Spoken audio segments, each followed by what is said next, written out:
আজব একটি ঘটনা, যমুনার চরে জমি মাপতে আসছি বাঙালি নদীর তীরে। এখন বিষয়টা হচ্ছে এই যে পিন পর্সা দেখতে পাচ্ছেন, এখানে কিন্তু পিন পর্সা দিয়েছে, অথচ কিন্তু চর এলাকা। এখন ভাববেন যে চর এলাকা খাত জমি কেমনে পিন পর্সা দেয়। যখন এই পিন পর্সা জরিপ চলছিল তখন এগুলো সদর ছিল বা জমি ছিল। ভবিষ্যতে কিছুদিন আগে 8-10 বছর আগে এই নদী হয়ে যায়। নদী হওয়ার কারণে এগুলো ভাঙ্গে চুরে একদম বাড়ি একাকার হয়ে যায়। এখন দেখতে পাচ্ছেন এর পুরোটা কিন্তু গাছ গাছালি হয়েছে, কিন্তু আদৌ একটা চর, অনেক বড় চর, 2-3 কিলোমিটারের মধ্যে কোনো বাড়ি নাই।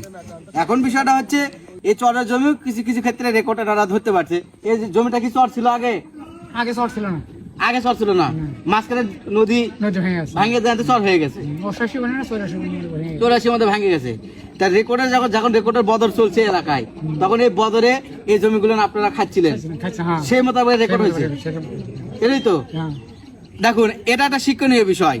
আপনার কিছু কিছু খাত জমি আছে নতুন নকশায়, কিন্তু বর্তমানে কিন্তু খাসের চিহ্ন দিয়ে দিছে বা নদীর চিহ্ন দিয়ে দিছে, কিন্তু রেকর্ড কিন্তু ওরা ধরতে পারছে। কেন রেকর্ড ধরতে পারছে? রেকর্ডের সময় এগুলো সব সজাগ ছিল, পরবর্তীতে এটা নদীর গর্ভে চলে যায়, আবার পুনরায় জায়গা পড়ে। এই জন্য এই রেকর্ডগুলো উনি করে নিয়ে আনতেন, এই জায়গাগুলো খাচ্ছে। হ্যাঁ, মেজারমেন্ট যে করলাম এটা ভালোভাবে তো হয়েছে, মোটামুটি পাইছেন তো। তা আলহামদুলিল্লাহ, বাংলাদেশে আমরা সব জেলাতে যাই, আপনাদের নিয়ে যেতে পারবেন। আমাদের কন্ট্যাক্ট নাম্বার একটাই, 01958342960। এটা আপনারা আমাদের সাথে যোগাযোগ করবেন, রাত 10টার পর ফোন দেবেন এবং পরামর্শের জন্য কিছু পারিশ্রমিক নিয়ে থাকি, কাগজপত্র পাঠাবেন। এরকম ভাবে দেখে শুনে এই মুরব্বীর মতন বুঝ পরামর্শ নিতে পারবেন। আমরা কিন্তু জায়গা জমি পরিমাপ করতে আসে মানে কাগজ দেখে, রেকর্ডের কাগজ দেখে আমি হতবাক যে খাত জমি কেমনে রেকর্ড হয়। পরবর্তীতে শুনলাম যে আগে নদী ভাঙে গেছিল, পরে আবার জায়গা পড়ছে নাকি।